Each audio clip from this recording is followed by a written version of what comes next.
سەبارەت بە ئامادەکاریەکانی حکوومەت یاریمی کوردستان زیاتر قسە دەکەم کە تا چەند ئامادەکاری کراوە بۆ ئەوەی کە پێشوازی لە زیارەتکارانی ئێرانی بکرێت بۆ چلەی ئیمامی حوسێین.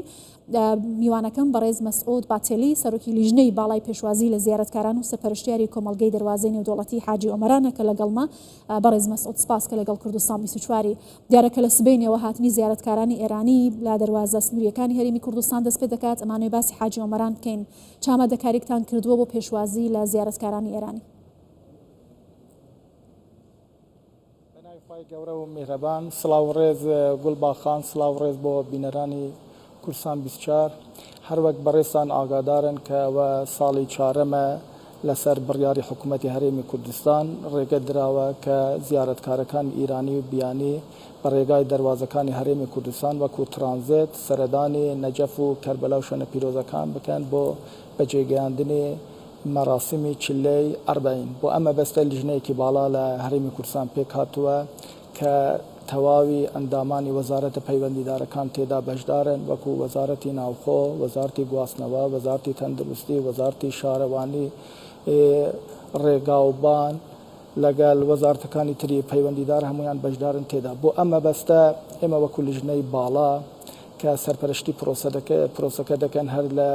قۆناغی یەکەمی هاتنی داخلیان بۆ هەرێمی کوردستان تا کۆتایی بازگەی شێراوە 4 وێستگەی سەرەکیمان داناوە بۆ پێشوازیکردن و فشودانی زیارەتکارەکان. 2 وێستگەی سەرەکینە، یەکێکیان لە دەروازەی نێودەوڵەتی حاجی ئۆمەرانە، ئەوی دووەمیش لە پێشانگای نێودەوڵەتی هەولێرە. 2 وێستگەی لاوەکیشمان هەیە، یەکێک لە وێستگەی کانیمارانە کە لە ئیدارەی سەربەخۆی سۆرانە و وێستگەی چوارەمیش لە بازگەی شێراوەیە. ئەم 4 وێستگانە هەموو دامودەزگاکانی حکوومەت، تیمەکان، لیژنەکان تێدا جێگیر بووینە، تێدا بەشدارن، هەر یەکێک بە پێی تایبەتمەندی خۆی خزمەتگوزاری پێشکەش بە زیارەتکارەکان دەکەن. زۆر باشە. بەنسبەت دەروازەی نێودەوڵەتی حاجی ئۆمەران باخان، بەنسبەت دەروازەی نێودەوڵەتی حاجی ئۆمەران کە قۆناغی یەکەمی و دەستپێکی داخلبوونی زیارەتکارەکانە، چەندین ڕێکار گیراوتە بەر. یەکەم جار ڕێکار ئەمنیەکان دەگیرێتە بەر، لە دوای ڕێکارەکان ئەمنیەکان ئێمە دێن بۆ پاسپۆرت. لە پاسپۆرت لەسەر بڕیاری وەزارەتی ناوخۆ کۆمەڵێک ئاسانکاری بۆیان کراوە. ستافی بنکەی نشینگە و پاسپۆرتی دەروازەی نێودەوڵەتی حاجی ئۆمەران زیاد کراوە، 2 بەرابەر کراوە بۆ ئەوەی بە زووترین کات بتوانن خێرا هەمشووی زیارەتکارەکان لە ڕووی دخولی پاسپۆرتەکانیان ئەنجام بدرێتن. و بۆ ئەمە بەستەش 57 کامپیۆتەر لە ناو دەروازەی نێودەوڵەتی حاجی ئۆمەران جێگیر کراون کە هەمویان کابینەنە 42 دانە لە ناو گۆڕەپانی دەروازەی نێودەوڵەتی حاجی ئۆمەرانە، لەگەڵ 15 دانەش لە ناو هۆڵەکانە، کەواتە دەتوانم بڵێم لە یەک کاتە دەتوانێت 57 زیارەتکار داخلی هەرێمی کوردستان ببێتن. لە ڕووی پێشوازیکردنیان لە ڕووی پاسپۆرتەوە ئێمە دەتوانین ڕۆژانە پێشوازی لە 50,000 زیارەتکار بکەین و ڕۆژانە 50,000 زیارەتکار. باشە بەڕێز باتیلی، ئەو 50,000 زیارەتکارە کە ڕۆژانە توانن پێشوازی لێ بکەن، ئایا سەرجەم ئامادەکاریەکان کراوە؟ ئەوەندە تیم و ستافدان لەوێ هەیە کە بتوانێت 50,000 کەس پێشوازی لێ بکات، مامەڵەکانیان ڕایی بکات؟ بە چه شێوازێک ئەمە هەماهەنگی کراوە کە ئیتر بەبێ وەستان کار لەسەر پرۆسەیە بکرێت؟ گوڵباخان وتم، ینی ڕێکارەکان لە دەروازەی نێودەوڵەتی حاجی ئۆمەران یەکەم جار ڕێکاری ئەمنیەت، دوای پاسپۆرتە، لە دوای پێشکەشکردنی خزمەتگوزاریەکانە، دوای پرۆسەی گواستنەوەکانیان دەست پێ دەکاتن. لە ڕووی پاسپۆرت هەروەکو باسم کرد، ئێمە هیچ کێشەمان نییە، 57 گەیتی پاسپۆرتمان دانراوە. لە دوای تەواوبوونی ڕێکارە ئەمنیەکان و پێدانی دخولی بۆ زیارەتکارەکان لە دەروازەی نێودەوڵەتی حاجی ئۆمەران، هەموو بنکەکان و فەرمانگەکانی وەزارەتی پەیوەندیدارەکان تێدا جێگیر کراون کە بە پێی پەیوەندی خزمەتگوزاری پێشکەش دەکەن و لە هەمویان سەرەکیتر گوڵباخان من دەمە ئیشارەت بەوە بدەم، دەستگای خێرخوازین بارزانی ئەوە ماوەی 4 ساڵە لەگەڵماندایە، ئەرکی ئێمەی حکوومەتی زۆر سک کردووە، هەموو ستاف و کارگوزار و کارمەندەکانیان لە هەر 4 وێستگەکان جێگیر کراون.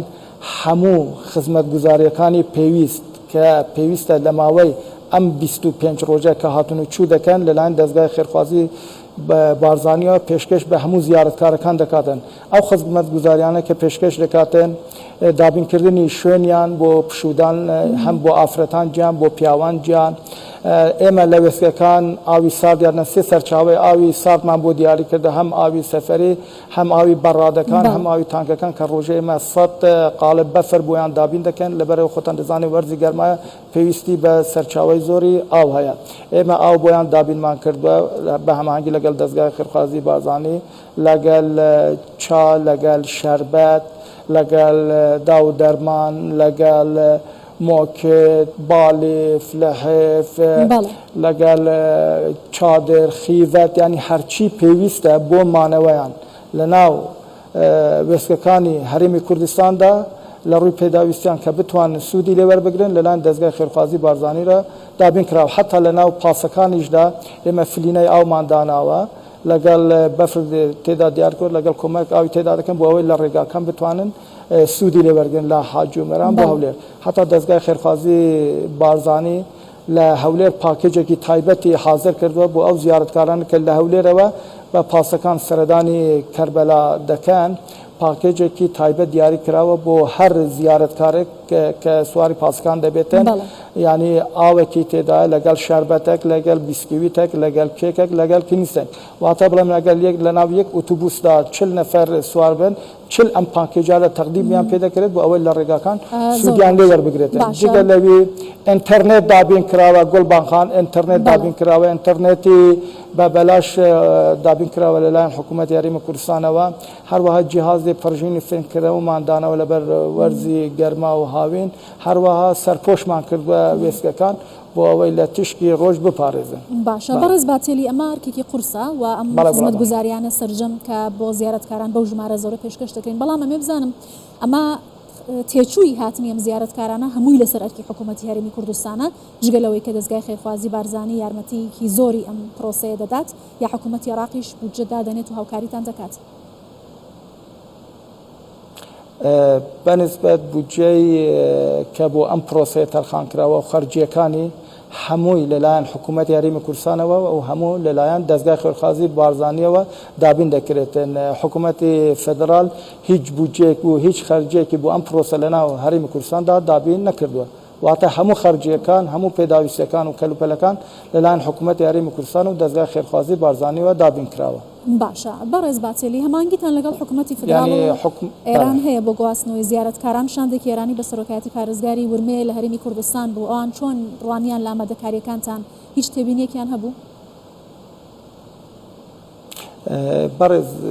سەبارەت بە هەماهەنگی و پەیوەندیمان لەبەرەوە ئەم پرۆسەیە لە نێوان هەرێمی کوردستان و ئێران و عێراقدایە ئێمە پەیوەندیەکی باشمان لەگەڵ ئەو دوو دەوڵەتە ڕێکمان خستووە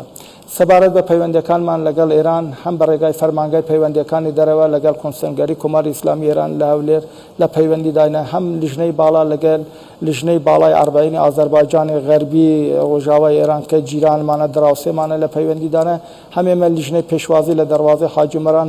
هەمانە لەگەڵ دەواازەی تەمەرچینی ئێرانی لە پەیوەندیدانە بۆ ئەوەی بتوانن تەنسیق و هەمانگیکی باشیان هەبێت بتوان ئەرکەکان جێبەجێ بکەن هەروەها لەگەڵ حکوومەتی عێراقیش ئێمە بەڕێگای نوێنەراتی حکوومەت یاریمە کوردستان لە بەغدا لە پەیوەندیدانێ لەگەڵ دامودەزگاکانی فدرال هەروەها لەگەڵ پاسەوانی سنووری هەرێمی کوردستان لەگەڵ بەغدا لە پەیوەندیدانێ بۆ ئەوەی بتوانین هەموو بابەتەکان یان پێشنیارەکان مەشاکلەکان بتوانین لەگەڵ یان گڵاڵە و تاوتێ بکەن بۆ ئەوەی زیارەتکاران بە باشترین شێواز و بە ئاسوودەیی و بتوانن هاتوچوو بکەن و مەراسمەکانی خۆیان جێبەجێ بکەن سەبارەت بە هاتنی شاندی کۆماری ئیسلامی ئێران بەڕاستی شاندی کۆماری ئیسلامی ئێران کە لە یەکەم دەواازەوە داخلی هەرێمی کوردستان بۆ لە دەواازەی حاجۆمەران و سەردانی وێستگەکانی کرد سەردانی وێزگەی حاجۆمەران و کانی ماران و پێشانگای نێودەوڵەتی حاجۆمەرانی کرد